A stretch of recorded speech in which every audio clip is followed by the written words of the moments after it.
There's an old Polish legend about a kingdom ruled over by Prince Krakus, where the most peculiar of things once took place. From one day to the next, people started disappearing from the towns and villages around the Wawel hill. They would simply vanish, and no one would hear from them ever again. The good people of the kingdom started to get very worried and tried to make sense of the mysterious disappearances.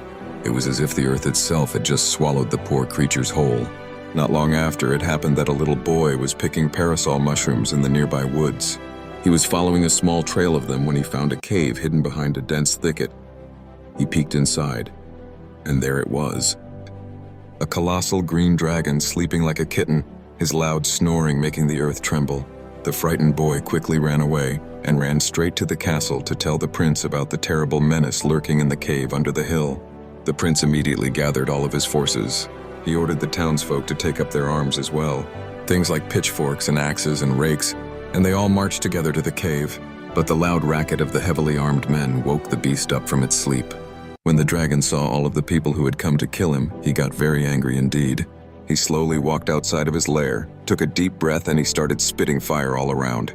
People were flying through the air like rag dolls from his fiery blast. Those who could still run ran quickly to escape to safety. Everyone knew they couldn't defeat the terrible beast. Prince Krakus soon gathered all of his subjects and declared for everyone to hear that anyone who succeeded in defeating the dragon get a dully reward. The news quickly spread far and wide throughout the country, all of the way to the ears of a young shoemaker. He was a humble lad, resourceful and wise. He thought up a plan and immediately started putting together everything he needed. He found an old sheepskin with still plenty of wool on it. He filled it with yellow sulfur and dark brown tar and sewed it up. His work was so good it only had to bleat to look more alive. Late at night, when the dragon was happily sleeping in the cave, the young shoemaker quickly put the stuffed sheepskin right at the front of the cave's entrance. Then he rushed home to get some sleep as well. All of his efforts had made him exhausted. In the morning, a deafening bang woke everyone up. The earth quaked and shook, and a thick cloud of black smoke started pouring out of the dragon's cave.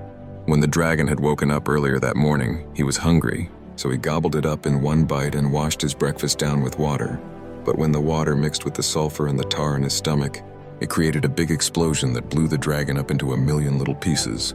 Prince Krakus invited the shoemaker to his castle with joy, where the boy, to the sound of victorious trumpets, got the dully reward.